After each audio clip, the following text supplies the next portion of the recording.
Hello guys, welcome back to a new video. আজকের এই ভিডিওটাতে আমি তোমাদের সাথে কথা বলবো হসপিটাল ম্যানেজমেন্টের কিছু চ্যালেঞ্জেস নিয়ে। যারা ফ্রেশার্স বা যারা ভেবেছো যে হসপিটাল ম্যানেজমেন্ট করবে ক্লাস 12-এর পর, তাদেরকে আমি বলে দিই লাইফে অনেক চ্যালেঞ্জেস আছে। হসপিটাল ম্যানেজমেন্ট চুজ করলে তোমরা যেরকম জানো অনেক ভালো দিকও আছে, সেরকম কী কী প্রবলেম হতে পারে, কী কী চ্যালেঞ্জ তোমরা ভবিষ্যতে গিয়ে ফেস করতে পারো, সেটাই আজকে আমি এই ভিডিওটাতে তোমাদেরকে বলবো। আজকের এই ভিডিওটাতে যে সমস্ত পয়েন্ট নিয়ে আমি কথা বলবো সেগুলো হচ্ছে স্ট্রেস, ফ্রেশার্সদের কী কী প্রবলেম হয়, যারা সবেমাত্র গ্র্যাজুয়েশন কমপ্লিট করেছে হসপিটাল ম্যানেজমেন্টে তাদের কী কী প্রবলেম ফেস করতে হয় সেই সমস্ত বিষয়ে। এমার্জেন্সি ডিউটির ব্যাপারে অনেকে জানো না, তো আজকের এই ভিডিওটাতে আমি সেটা নিয়েও কথা বলবো। আর সাথে কিছু রেসপন্সিবিলিটি, কিছু দায়িত্ব যেগুলো পালন করতেই হবে, যেগুলো খাতায় কলমে লেখা থাকে না, বাট সেগুলো করতে হবে হসপিটাল ম্যানেজমেন্টের স্টুডেন্টদেরকে। তো চলো ভিডিওটা স্টার্ট করা যাক।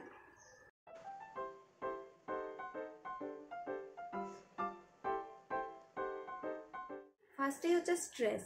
দেখো, হসপিটাল ম্যানেজমেন্টের স্ট্রেস কিন্তু প্রচুর।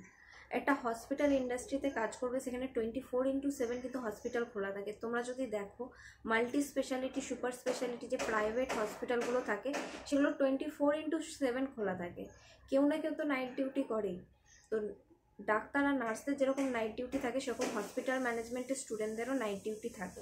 নাইটে যদি কোনো এমার্জেন্সি পেশেন্টরা আসে, তাদেরকে হ্যান্ডেল কে করবে? নার্স বা ডাক্তারে না, তারা শুধু চিকিৎসা করবে, শুধু ট্রিটমেন্ট। বাদ বাকি যে প্রসেসগুলো আছে, বিলের, তারপর বেড আছে কিনা, এগুলো সমস্ত হিসাব নিকেশ যে করবে সেটা হচ্ছে হসপিটাল ম্যানেজমেন্টের স্টুডেন্টদের। সো সেই একটা স্ট্রেস থাকবেই।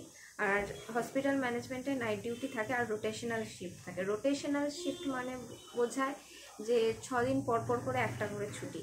লাইক 6 দিন পর রবিবার পড়লো, রবিবার থেকে আবার 6 দিন পর হবে শনিবার, এরম করে রোটেশনাল শিফট অনুযায়ী চলতে থাকে। এরপর হচ্ছে ফ্রেশার্সদের প্রবলেম। ফ্রেশার্সদের ফার্স্টে যে প্রবলেমটা হবে সেটা হচ্ছে অনেক হসপিটাল ম্যানেজমেন্টের স্টুডেন্ট আছে, তো সেইখানে একটা প্রাইভেট কোম্পানিতে জব পাওয়া খুবই শক্ত।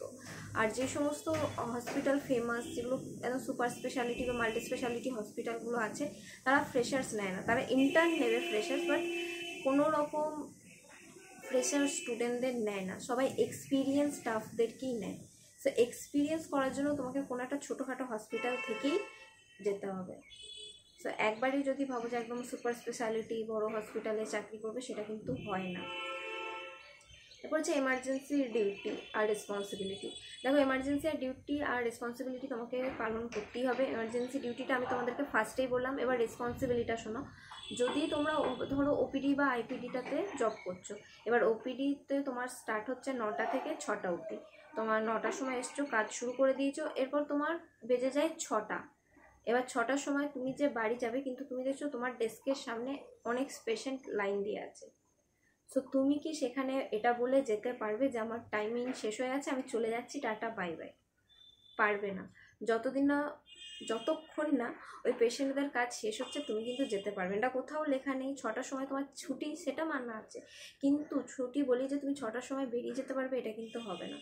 তোমার যে কাজটা আছে সেটা কমপ্লিট করেই যেতে হবে। যতগুলো পেশেন্ট আছে সেগুলো সব কমপ্লিট করে যেতে হবে। হয়তো 1-2 দিন হতে পারে অনেক পেশেন্ট, তোমার যেতে করতে 7টা 7:30 বেজে গেল, আবার দেখা গেলো একদিন একটাও পেশেন্ট নেই, 6টার সময়তেই তুমি বেরিয়ে গেলে। এরকম হতেই থাকে। রেসপন্সিবিলিটি তোমাকে পালন করতেই হবে।